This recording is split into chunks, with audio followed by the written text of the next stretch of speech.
Michael Collins reacts to Tiger Woods and Apo's DUI arrest and breaks down how it affects his return to the course.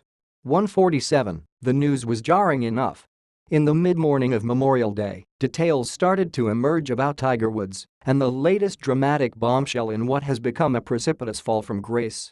Woods was charged with driving under the influence near his South Florida home, a story which quickly became front-page headlines. But then there was that photo, a police mugshot of one of the WORLD and APO's most famous athletes, looking disheveled and glazed over.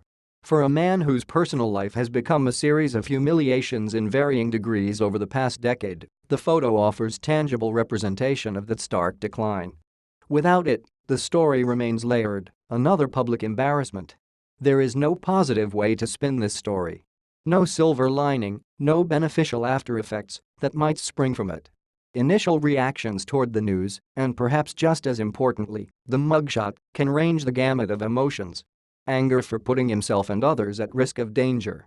Confusion as to why a multimillionaire WOULDN and APO's pay a few bucks to a car service in order to avoid this situation.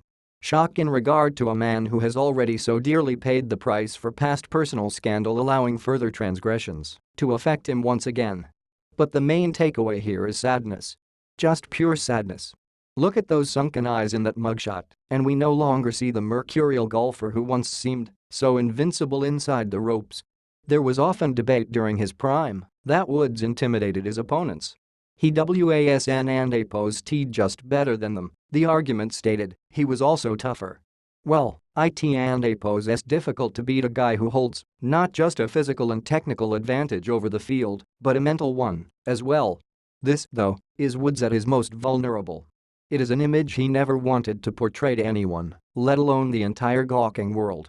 And it and APO's a sad one, the very portrait of a man who has made mistakes. Even those who might have cheered against Woods when he was in his prime or wished for other golfers to knock him from the lofty perch in which he sat for so much of his career might understand this emotion. It isn't and APO's so much empathy as it is sorrow. WOODS and APO's previous major scandal was a barrage of infidelities which quickly morphed his name into a punchline for everyone, from late-night talk show hosts to any gaggle of guys at the local 19th hole. He admitted shame, and even if he didn't and APO's it was written all over his scorecards. This was back in the late months of 2009. The player, so accustomed to winning on a regular basis, immediately lost his game upon returning to competition. Tiger Woods, who is rehabbing from back surgery, has been arrested in Florida on a DUI charge. He might insist he never watches the news or reads the stories, but it would be almost impossible to ignore all of it, which makes this latest indiscretion so surprising. Neither Woods nor his representatives have yet to comment on the arrest. If the stories alone were the punchline back then, the mugshot photo will serve as the entire joke this time. But it and APO's not funny. It and APO's just sad. He is a man so guarded that he named his yacht Privacy.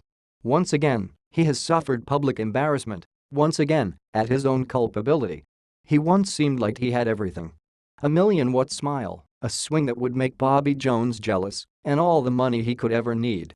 Now he has another humiliation that will haunt him, and a mugshot that will forever tell that story.